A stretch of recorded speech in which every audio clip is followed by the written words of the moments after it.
Hi there, I'm Ian-san.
Let's talk about Dunyarzad first. It's such a relief that she's all right.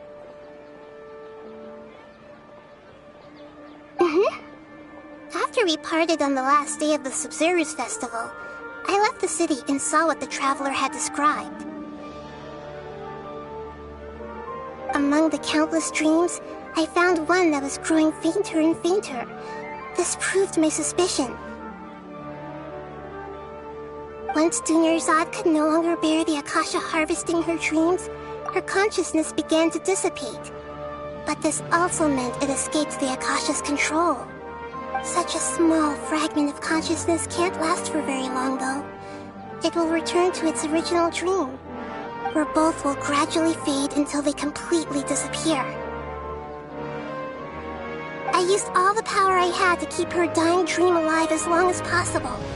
But it still wouldn't have lasted for much longer if it hadn't been for you two breaking the samsara. So it looks like we did manage to save Dunyarzad in the end! Not a moment too soon! Huh? Why are you two smiling so happily? I thought you'd be so moved that you'd start crying. I need to spend more time observing human emotions. Both are fine. Everyone reacts differently. All right. You two must have a lot of other questions for me, right? After all, you saved my faithful believer. As your reward, I will answer any and all questions.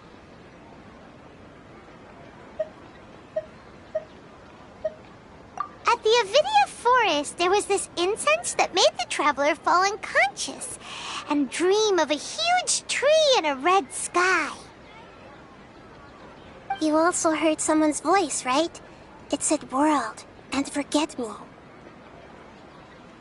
Yeah, so you do know! We've been wanting to ask you what that was about, and if the red sky was related to Conria. It seems like the traveler established a connection to Irminsul. That was a message left by Greater Lord Rukkhadevata's residual consciousness in Irminsul. Perhaps her last memory before she died. As you two probably know, Greater Lord Rukkhadevata disappeared after the disaster in Conria. The timings of these events do line up, so your suspicions are reasonable. A message from Greater Lord Rukkhadevata? We thought it was from King Deshret. King Deshret? That god who died even longer ago? Some present-day desert dwellers still worship him. You probably just heard some of their conspiracies. Okay, so what does the message mean? I still haven't managed to decipher it. Even the Akasha isn't currently capable of doing that. Greater Lord Rukkhadevata's residual consciousness in Irminsul seems to be contaminated with something that has a very dangerous aura to it. Many devoted scholars go mad as soon as they connect their consciousness. I've warned the academia about this many times, but people still keep falling victim to it. But I believe this is the key to saving Irminsul. That's why I've kept trying to decipher it. So the tree in the vision was Irminsul? Oh, Tainari also said that Irminsul is sick! Is it because of the contaminated consciousness? But even if you can't figure out what that vision was all about, it seems like our search for you was all in vain. The Traveler wasn't affected after coming in contact with that consciousness. I've never seen anyone like that. With you here, we may have a chance at deciphering it. No, we must decipher its secrets. This puzzle has life and death at stake. Got it. I hope my answers were satisfactory, seekers of knowledge. To be honest, maintaining Dunyarzad's fading dream took a lot of mental energy. I think I may need to rest for a while. Oh, and you don't need to worry too much about the Sage's activities for now. The Akasha won't be able to conduct another project on the scale of the Sub-Zerus Samsara in the immediate future. Go and get some sleep. Leave everything to us. What a relief. This is truly the most exhausting birthday I've ever had. Traveler? Paimon? Why am I here? Do either of you know? Maybe you were sleepwalking. You know you can't wake up a sleepwalker. We happened to walk by, so we thought we'd wait for you to wake up. I see. Huh. I should visit my maintenance personnel sometime. Oh, I'm fine. I better go. Thank you.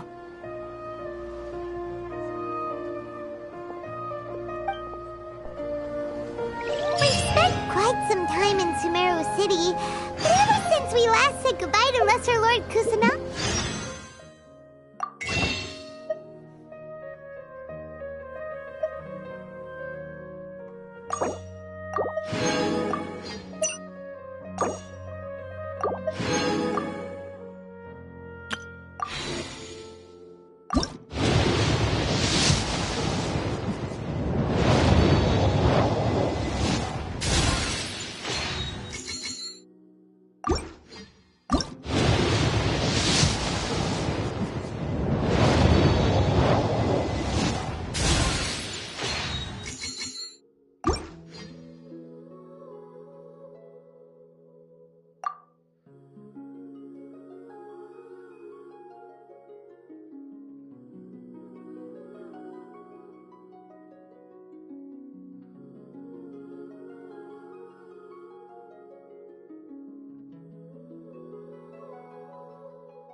we can't just keep waiting around like this. Let's go find Catherine and pick up some work so we can at least keep ourselves busy.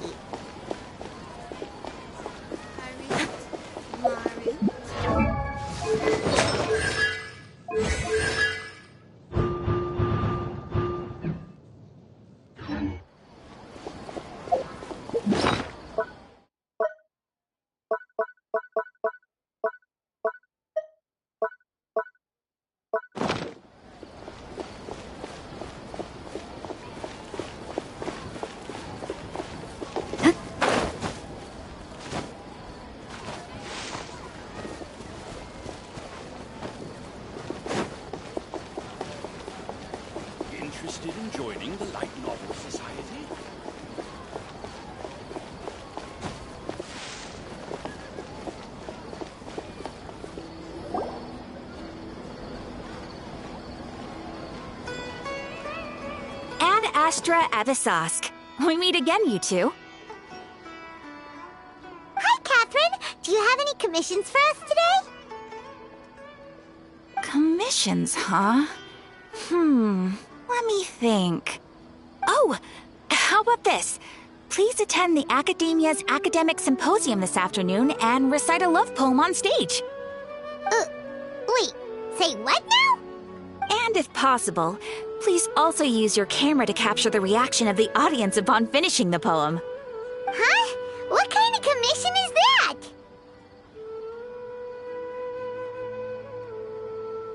I see. It appears that you're not interested in this commission. In that case, please go to Port Ormos and convince the Eremites there to spend some time volunteering at the local orphanage. Hey, that's not any better. I'm sure the mercenaries will have some interesting reactions as well. Paimon's gotta ask. Just who exactly has been submitting these commissions to the Adventurers Guild? Oh, the commissioner? Well, actually, I just wanted to see the two of you in action.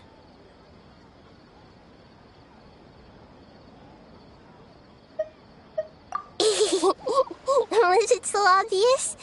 I was hoping you would actually take one of those commissions. That kind of chance to observe humans doesn't come by often.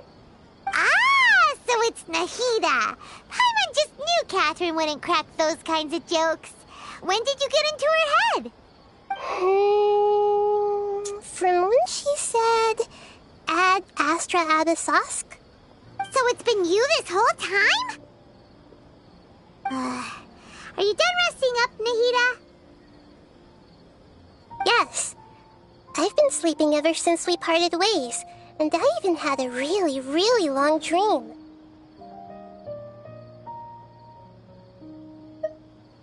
It was another dream about the Sub-Zerus Festival, except it was a happy one. In my dream, I was sitting in the middle of a flower terrace, and everyone in Sumeru City was holding hands as they danced in circles around me. They danced round and round, and everyone looked really happy. I also got to sit on a gigantic flower carriage. Ferris, the Knight of Flowers, raised me really, really high above the ground, and I was throwing an endless amount of Yalda candies at the children. You know, Nahida, maybe your dream is how the Sub-Zerus Festival really should be. It's meant to be a joyous time where everyone gets together to celebrate your birthday. Huh? Wasn't I describing a really happy dream? Why are you both looking at me like that? Wait, could this be an example of the emotion known as pity? No, we aren't pitying you. That would only make everything worse. We just don't want you to feel too sad. By the way, have you had a chance to visit Dunyarzad? How's she doing? The Homianis haven't allowed any visitors after the festival, so we haven't been able to check on her. Yes, I paid her a visit right after I woke up. She was resting at the time. Her condition is stabilized. However, since Elazar is a manifestation of the withering on the human body, we can only cure it by finding a way to take care of Irminsul's own withering. But for the moment, our top focus should still be figuring out what the sages are up to and what they're planning. Right. Who knows what'll happen if they manage to pull off another scheme like the Samsara of the Sub-Zerus Festival. So our first priority should be investigating and putting a stop to the sages' activities. As for how we should pull that off, let's discuss it somewhere else. There are too many adventurers around here. Oh, good point. Sorry, adventurers. We're gonna be borrowing Catherine for a little while.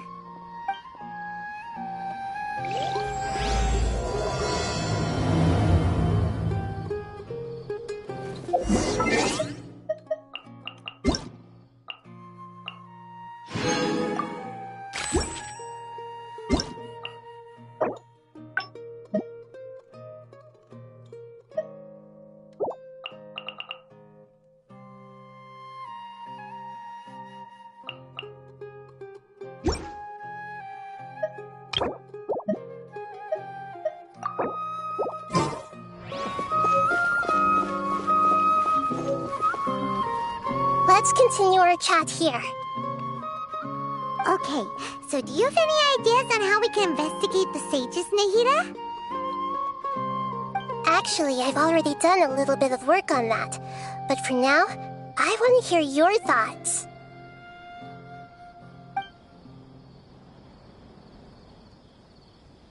I've already tried